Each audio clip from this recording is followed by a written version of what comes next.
New Yorkers who spotted Bonnie Pruden striding through Midtown Manhattan in August 1957 couldn't have known they were glimpsing the future. With the space race revving up and new technological marvels emerging every day, color TV, Teflon pans, who would give serious consideration to a petite 40-something woman going about her day in a stretchy jumpsuit? She was an anomaly, a head-scratcher. They couldn't have known that someday their city would be filled with Bonnies, sheathed in workout clothes that allowed them to move as they pleased. But that summer, after weekly appearances on NBC's Home Show, she knew she was onto something. The morning show was hosted by Arlene Francis and Hugh Downs and featured her, America's leading fitness expert, alongside some of the biggest names of the day, Bob Hope, Jerry Lewis, Dear Abby's Abigail Van Buren. "We are raising a nation of children with muscles of custard," Bonnie told the hosts. She had a gift for dramatic exaggeration that annoyed her critics. The whole country was falling apart, she said. Now the editors at Sports Illustrated seemed to agree, asking her to appear on the cover of their August 5th issue as both a model of physical fitness and its #1 champion. So what if they'd be featuring her during the languid final stretch of summer? A cover was a cover. It would be the latest in a string of platforms to promote her controversial message. Everyone should exercise. Everyone. Every day. Even the mostly male readers of a magazine devoted largely to golf and baseball highlights, who thumbed through issues while smoking cigarettes and sipping scotch or grabbing 25-cent burgers at a coffee shop counter on a lunch break, only to commute via train or bus or car home, where they would plop into an easy chair and watch a few hours of television. Even their girlfriends and wives, who were raised to believe ladies should never sweat.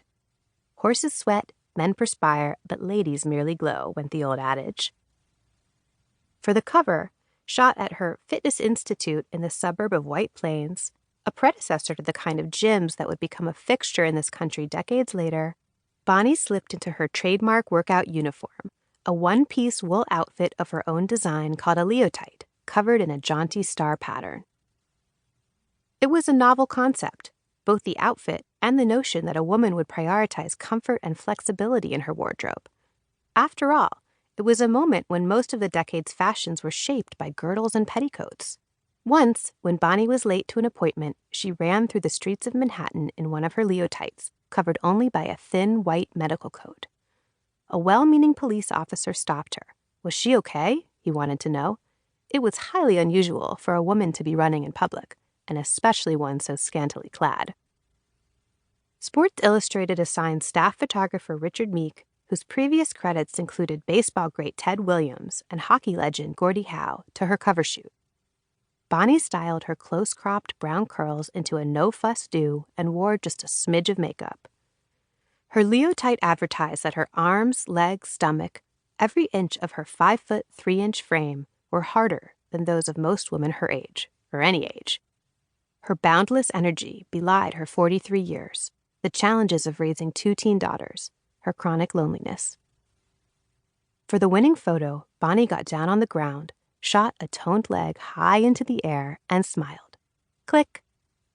The move was so familiar to her, but so exotic to most Americans. Inside the magazine, the reading line accompanying her feature would offer this mantra. Bonnie Pruden says, "You are not too young, too old, too full of aches, too fat, too thin, too far gone, too lazy, too flabby, too anything to have fun keeping fit." She would devote the next few pages attempting to convince a skeptical nation.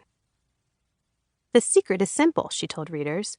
You substitute activity for inactivity as much as you can during the course of a normal day and take a few minutes of each day to do some easy exercises. It was straightforward enough. For more fun and best results, do the exercises to music, she added. Use Leroy Anderson's Sleigh Ride or China Doll. Women should never wear girdles while exercising, she warned, but should wear a brassiere.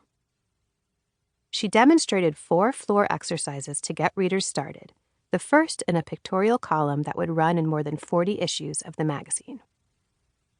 The secret may have been simple, but it was a tough sell in post-war America. What would daily exercise look like for Americans in the late 50s? For men, it would mean reconsidering the 3-martini lunch.